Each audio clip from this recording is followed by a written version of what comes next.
É hora do CNN Seu Bolso com a Débora Oliveira. Que assunto você traz pra gente? Vamos falar sobre a inflação que está diminuindo cada vez mais o poder de compra dos brasileiros, Elisa. Inclusive, né, isso acaba fazendo com que muita gente fique no vermelho para poder pagar as contas ou até mesmo deixar de quitar essas contas. É o que chama a atenção, principalmente para as mulheres, que elas estão mais endividadas, Elisa. Essa é uma situação que é muito preocupante. Para poder te ilustrar isso tudo, eu vou trazer dados da CNC aqui no telão. Eu convido vocês para poder vir aqui comigo, para poder a gente ter uma real situação do porquê que as mulheres estão mais endividadas, inclusive, do que os homens. Essas são informações aqui da CNC do mês de junho, tá, Elisa? Então, a gente tem, 30,1% das mulheres mais endividadas, enquanto os homens, essa parcela dos homens ali endividados, chega a 29,8%, ou seja, as mulheres passando essa situação, na situação de endividamento dos homens. Na próxima tela,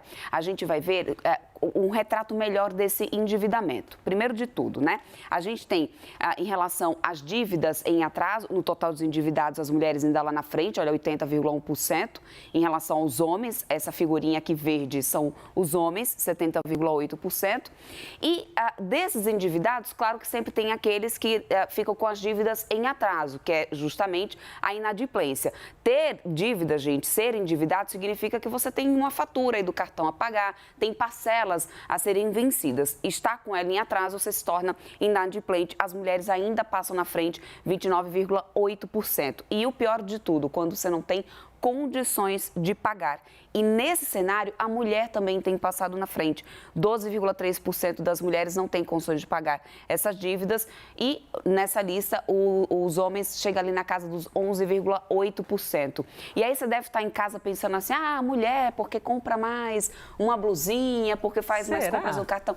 Não é bem isso. Aliás, é um pensamento até um pouco machista, viu, Elisa? Eu estava ouvindo aqui e pensei assim, não vou intervir, mas a Débora deve chegar nesse consenso. Porque às vezes tem muito disso, né? Que a mulher que compra muito, que a mulher que gasta mais. Não é bem isso não, gente. Na verdade, hoje a gente vê cada vez mais as mulheres assumindo, né, as contas dentro de casa, as mulheres assumindo a situação financeira das casas e aí tomando conta realmente dessas contas. E é por isso que a gente vê essa situação hoje das mulheres um pouco mais endividadas, porque elas lideram aí os lares, assumindo a maior parte dessas responsabilidades financeiras. Inclusive, né, se for olhar para um lado aí dessa mudança, que é um reflexo positivo de como elas estão ganhando mais espaço e independência, mas por outro lado, também traz esses desafios. E quem explica para a gente é a pesquisadora na área de Relações de Trabalho e Gênero do Centro de Estudos Sindicais e de Economia da Unicamp, a Marilene Teixeira.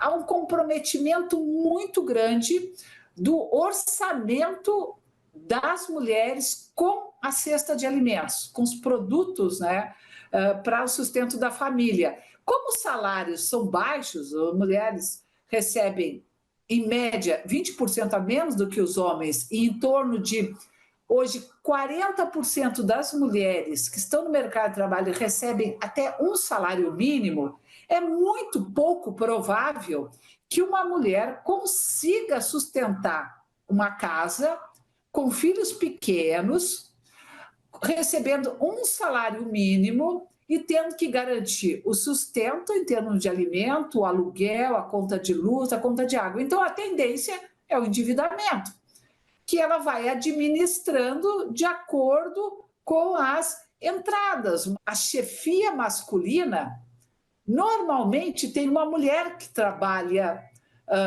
e que a renda complementa. Na chefia feminina, normalmente não tem a presença masculina. Então, são casas de uma única renda.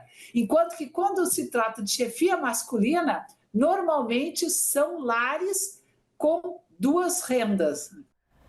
Mulheres, hein? Débora, muito obrigada. 11h44. Vamos de intervalo aqui rapidíssimo no live. Daqui a pouco tem mais atualização sobre essa pane global, tem assunto ligado à política, ligado à economia e o tremor de terra aqui na cidade de São Paulo. A gente volta já.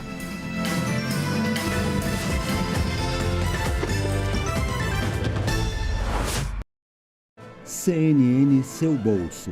Apoio Caixa.